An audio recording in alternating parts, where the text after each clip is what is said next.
उत्तर प्रदेश में कांग्रेस ने अभी तक अमेठी और रायबरेली सीटों पर अपने प्रत्याशी नहीं उतारे।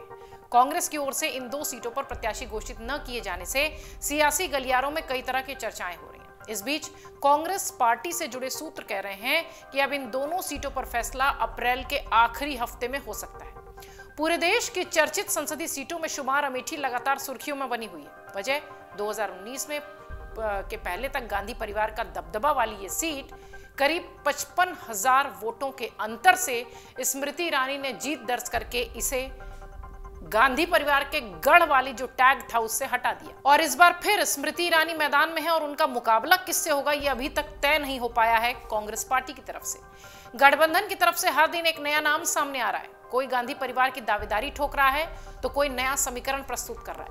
स्मृति ईरानी के समक्ष गैर कांग्रेसी सांसद के रूप में दोबारा जीत का रिकॉर्ड बनाने की चुनौती भी कम नहीं है। राह न पहले जैसी आसान है और न ही समीकरण भी सहज और सधे हुए दिखाई पड़ते हैं। पूरी तस्वीर कांग्रेस के पत्ते खोलने के बाद ही स्पष्ट होगी, लेकिन अनुसूचित जाति और मुस्लिम और पिछड़ा वर्ग के सूत्र ये कहते हैं कि ये सवाल जरूर हल हो जाएगा अगर कांग्रेस की तरफ से स्पष्ट तौर पर कोई भी चेहरा सामने आता है। साल 1967 में अस्तित्व में आई अमेठी संसदीय सीट में कुल 5 विधानसभाएं हैं।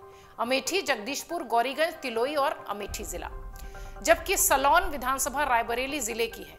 बीते 3 दिनों में अगर देखा जाए तो अमेठी की जनता का मूड बदला बदला सा नजर आता है। साल 2009 में कांग्रेस के टिकट पर चुनावी समर में उतरे राहुल गांधी 57.24% मतों के अंतर से जीत दर्ज करते हुए दिखाई पड़े, लेकिन 2014 के चुनाव में परिणाम कुछ अलग था। इस बार बीजेपी के टिकट पर चुनाव मैदान में उतरी स्मृति ईरानी मजबूती से लड़ रही थी। ये बात अलग है कि राहुल गांधी ने जीत दर्ज की, लेकिन मतों का प्रतिशत 25.07% घटने के साथ जीत में अंतर 32.83% की कमी के साथ दिखा।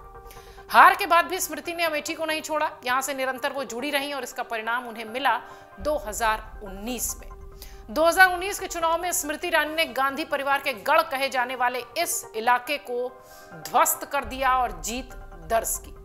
संसदीय सीट की बात अगर की जाए तो संसदीय सीट की 5 विधानसभाओं में 4 पर बीजेपी ने जीत हासिल की। हालांकि तब मोदी का जादू चला था, खुद प्रधानमंत्री ने जनसभाएं की थी। अब एक बार फिर से बीजेपी ने स्मृति ईरानी पर भरोसा जताया है, लेकिन सामने कौन होगा ये अब तक तय नहीं हुआ। इन सब के बीच अभी तक अमेठी से सिर्फ 3 गैर कांग्रेसी सांसद हुए हैं। ऐसे में गैर कांग्रेसी सांसद दोबारा जीतने या जीत का अंतर बढ़ाने या सभी 5 विधानसभा सीटों पर जीत हासिल करने की एक बड़ी चुनौती स्मृति ईरानी के सामने है। यानी स्मृति की राहें इतनी आसान नहीं है। इसके अलावा केंद्रीय मंत्री जैसे बड़े दायित्व को संभालने के कारण पड़ोस की सीटों पर भी बीजेपी को मजबूत करने की बड़ी जिम्मेदारी उनकी हो जाती है। अब जरा आपको बताते हैं कि कांग्रेस के मौन के बीच अमेठी में स्मृति ईरानी के लिए चुनौतियां कौन कौन सी हो सकती हैं और क्या क्या इनकी मजबूती है, क्या क्या इनका स्ट्रॉन्ग पॉइंट है, ये समझने की कोशिश करते हैं। सबसे पहले तो मजबूती से शुरुआत करते हैं, किसी का पॉजिटिव एंगल ही सबसे पहले उठाते हैं। जनता के बीच उपलब्धता, शासकीय योजनाओं का क्रियान्वयन, संवाद कार्यक्रम से सीधा जुड़ाव, संगठन में मजबूत पकड़, कोविड काल में दवा से लेकर ऑक्सीजन की उपलब्धता की निगरानी, ये सारी बातें स्मृति ईरानी को मजबूत करती हैं। क्योंकि स्मृति ईरानी, जैसा कि हमने कहा कि एक चुनाव वो हार गई, लेकिन 2019 तक वो लगातार अमेठी की सड़कों पर रही, लोगों की, जनता के बीच रही और उसकी जो तस्वीर निकल कर आई वो ये आई कि 2019 में वो राहुल गांधी को हराती दिखाई पड़ी, कांग्रेस के गढ़ कहे जाने वाले इस किले को ध्वस्त करती नजर आई। अब जरा समझिए कि स्मृति ईरानी के सामने चुनौतियां कौन कौन सी हैं। ग्रामीण स्तर पर हस्तक्षेप से बढ़ी गुटबाजी जो है वो उनको परेशान कर सकती है। इधर नए उद्योगों की स्थापना के साथ पुरानों का विकास, ये उनके लिए चिंता का विषय है, क्योंकि ये उनके लिए चुनौती के तौर पर है, चिंता तो अलग होगी। जिला मुख्यालय पर परिवहन सेवाओं की मजबूती उनके लिए चुनौती है। सलोन और अमेठी विधानसभा में कमजोर ये दिखाई पड़ती हैं, तिलोई विधानसभा में जनाधार उनको बढ़ाना पड़ेगा। ये सारी इनकी चुनौतियां हैं जो कि इस बार चुनाव में दिखाई पड़ेगी। वहीं अब तक अमेठी में कांग्रेस की तरफ से उम्मीदवार घोषित नहीं करने पर राजनीतिक जानकार कहते हैं कि एक तो कांग्रेस पहले से ही 17 सीटों पर चुनाव लड़ रही है, जबकि उत्तर प्रदेश में कांग्रेस के कार्यकर्ता बीते कुछ समय से लगातार सभी सीटों पर मजबूती से मेहनत करते आए हैं। हालांकि सियासी गठबंधन में सभी सीटों पर चुनाव नहीं लड़े जा सकते, लेकिन यह बात भी तय है कि गांधी परिवार से अगर कोई उत्तर प्रदेश में चुनाव नहीं लड़ना चाहता है तो इसका असर वाकई में कार्यकर्ताओं के मनोबल पर होगा, निश्चित तौर पर होगा। कांग्रेस पार्टी के एक वरिष्ठ नेता मानते हैं कि उत्तर प्रदेश में राहुल गांधी और प्रियंका गांधी वाड्रा में से कोई एक या फिर दोनों लोग चुनावी मैदान में उतरते हैं तो इसका फायदा मिलेगा। वो ये भी कहते हैं कि इन दोनों को उतरना चाहिए।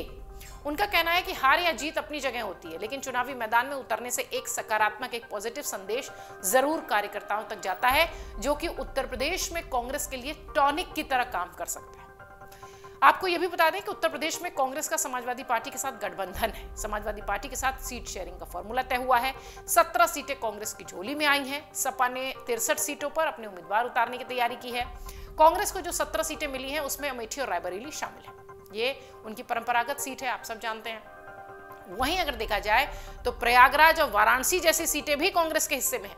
हालांकि इससे सबसे इन सब में अगर देखा जाए तो इनमें सबसे महत्वपूर्ण सीट है अमेठी की सीट।